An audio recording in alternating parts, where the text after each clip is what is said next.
Hello friends, అందరికీ నమస్కారం. తెలుగు రాష్ట్రాలకి వాతావరణ శాఖ హెచ్చరికలు జారీ చేసింది.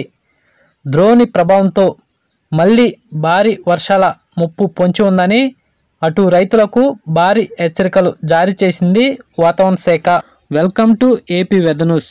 AP Telangana daily weather update కోసం మన ఛానల్ సబ్స్క్రైబ్ చేయండి, షేర్ చేయండి, లైక్ చేయండి. ఎప్పటికప్పుడు తాజా వాతావరణ సమాచారం మన ఛానల్లో ఇవ్వటం జరుగుతుంది. టుడే వెదర్ అప్డేట్ ఏంటంటే, ఈరోజు ఉపగ్రహ చిత్రం చూడండి, శాటిలైట్ చిత్రం. ఈరోజు శాటిలైట్ అంచనాలు గమనిస్తే ఇవాళ కోస్తాంధ్రలో ఉదయం మధ్యాహ్నం దాకా భారీగా ఎండలు ఉండే అవకాశాలు ఉన్నాయని, సాయంత్రం సమయంలో ఒకసారిగా వాతావరణం మారి అకాల వర్షాలు నమ్మదే అవకాశాలున్నాయని, భారీ ఉరుములతో కూడిన వర్షాలు పడే సమయంలో అటు రైతులు ప్రజలు అప్రమత్తంగా ఉండాలని వాతావరణ శాఖ తెలిపింది. ఇదిలా ఉంటే ఇటు ఒరిస్సా నుండి కోస్తాంధ్ర మీదుగా రాయలసీమ వరకు ఒక ఉపరితల ద్రోణి కొనసాగుతుందని, దాని ప్రభావంతో రాగల 3 రోజులు కోస్తాంధ్ర, రాయలసీమ, తెలంగాణలో అక్కడక్కడ ఉరుములు మెరుపుతో కూడిన అకాల వర్షాలు నమోదే అవకాశాలు ఉన్నాయని, అటు వరి, మొక్కజొన్న, మామిడి రైతులు ముందస్తు జాగ్రత్తలు తీసుకుని అప్రమత్తంగా ఉండాలని వాతావరణ శాఖ తెలిపింది. ఉదయం మధ్యాహ్నం దాకా ఎండల తీవ్రత కొనసాగుతూనే సాయంత్రం అర్ధరాత్రి సమయంలో ఒకసారిగా వాతావరణం మారి భారీ వర్షాలు, ఉరుములు మెరుపుతో కూడిన వర్షాలు నమ్మదే అవకాశాలున్నాయని, అటు రైతులు ప్రజలు అప్రమత్తంగా ఉండాలని వాతావరణ శాఖ తెలిపింది. ఈరోజు ఉత్తరాంధ్ర, మధ్యాంధ్ర జిల్లాలో చాలా చోట్ల భారీ ఉరుములు మెరుపుతో కూడిన వర్షాలు ముంచెత్తే అవకాశాలున్నాయని, ఇటు రాయలసీమ, దక్షిణ కోస్తాంధ్రలో ఈరోజు అక్కడక్కడ ఉరుములతో కూడిన వర్షాలు అక్కడక్కడ మాత్రమే ఉండే అవకాశాలు ఉన్నట్టు వాతావరణ శాఖ తెలిపింది. ఇదిలా ఉంటే ఈ వర్షాలు మే మొదటి వారం వరకు కొనసాగే అవకాశాలు ఉన్నాయని, అటు రైతులు ప్రజలు ముందస్తు జాగ్రత్తలు తీసుకుని అప్రమత్తంగా ఉండాలని వాతావరణ శాఖ తెలిపింది. ఈరోజు ఎక్కువగా ఇటు మధ్య కోస్తాంధ్ర జిల్లాలైన కృష్ణా, గుంటూరు, సత్తెనపల్లి, మాచర్ల, వెనుకొండ, బాపట్ల, ఇటు నూజివీడు, తూర్పుగోదావరి, పశ్చిమ గోదావరి, కాకినాడ, కోనసీమ, ఏలూరు ఈ ప్రాంతాల్లో చాలా చోట్ల భారీ ఉరుములు మెరుపులతో కూడిన వర్షాలు సాయంత్రం అర్ధరాత్రి సమయంలో ఈరోజు ముంచెత్తే అవకాశాలు ఉన్నాయని వాతావరణ శాఖ తెలిపింది.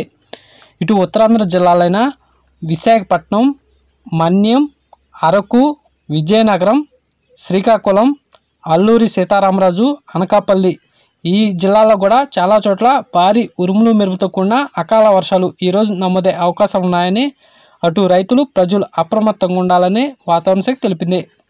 ఇటు రాయలసీమ జిల్లాలైన కడప, కర్నూలు, నంద్యాల, పులివెందుల, బళ్ళారి, అనంతపురం, సత్యసాయి జిల్లాలో కూడా ఈరోజు అక్కడక్కడ మాత్రమే ఉరుములు మెరుపుతో కూడిన వర్షాలు ఉండే అవకాశాలు ఉన్నట్టు వాతావరణ శాఖ తెలిపింది.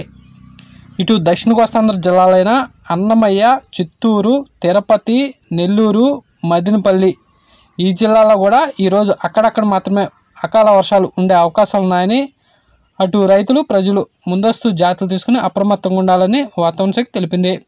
అటు తెలంగాణ విషయానికి వస్తే తూర్పు తెలంగాణ, మధ్య తెలంగాణ జిల్లాలో ఈరోజు మళ్ళీ అకాల వర్షాలు ముంచెత్తే అవకాశాలు ఉన్నాయని, అవి తెలంగాణ జిల్లాలైన ఖమ్మం, వరంగల్, కరీంనగర్, కొత్తగూడెం, సిద్దిపేట, నల్గొండ, మెదక్, హైదరాబాద్ ఈ ప్రాంతాల్లో చాలా చోట్ల భారీ ఉరుములు మెరుపులతో కూడిన అకాల వర్షాలు ఈరోజు మళ్ళీ ముంచెత్తే అవకాశాలు ఉన్నాయని, చాలా చోట్ల వడగళ్ళు వర్షాలు కూడా నమోదే అవకాశాలు ఉన్నాయని, అటు రైతులు ప్రజలు ముందస్తు జాగ్రత్తలు తీసుకుని అప్రమత్తంగా ఉండాలని, అటు వరి, మొక్కజొన్న, మామిడి రైతులు కూడా అప్రమత్తంగా ఉండాలని వాతావరణ శాఖ తెలిపింది. ఇదిలా ఉంటే రాబోయే 2-3 రోజుల్లో మరింత వర్షాలు పెరిగే అవకాశాలు ఉన్నాయని వాతావరణ శాఖ తెలిపింది. ఇదిలా ఉంటే తెలుగు రాష్ట్రాల ఉష్ణోగ్రత చూస్తే తెలంగాణలో రాత్రివేళ మినిమం 20 డిగ్రీల సెల్సియస్ నమోదవగా, ఏపీలో కూడా మినిమం రాత్రిపూట 21 డిగ్రీల సెల్సియస్ నమోదైనట్టు వాతావరణ శాఖ తెలిపింది. తెలంగాణలో పగటిపూట మ్యాక్సిమం 31 డిగ్రీల సెల్సియస్ నమోదుగా ఏపీలో కూడా మ్యాక్సిమం పగటిపూట 31 డిగ్రీల సెల్సియస్ నమోదైనట్టు వాతావరణ శాఖ తెలిపింది. కోస్తాంధ్ర రాయలసీమ జిల్లాలో ఉదయం మధ్యాహ్నం దాకా ఎండల తీవ్రత 40 డిగ్రీలు పైగా నమోదే అవకాశాలున్నాయని, సాయంత్రం అర్ధరాత్రి సమయంలో మాత్రం అక్కడక్కడ భారీ ఉరుములు మెరుపుతో కూడిన వడగళ్ళు వర్షాలు కూడా అక్కడక్కడ నమోదే అవకాశాలున్నాయని, అటు రైతులు ప్రజలు ముందస్తు జాగ్రత్తలు తీసుకుని అప్రమత్తంగా ఉండాలని వాతావరణ శాఖ తెలిపింది. అటు తెలంగాణలో కూడా తూర్పు తెలంగాణ, మధ్య తెలంగాణ జిల్లాలో ఈరోజు మళ్ళీ అకాల వర్షాలు ముంచెత్తే అవకాశాలున్నాయని, అటు తెలంగాణ ప్రజలు కూడా అప్రమత్తంగా ఉండాలని వాతావరణ శాఖ తెలిపింది. ఇలాంటి డైలీ వెదర్ అప్డేట్ కోసం మన ఛానల్ సబ్స్క్రైబ్ చేయండి, షేర్ చేయండి, లైక్ చేయండి. థ్యాంక్స్, ధన్యవాదాలు వాచింగ్.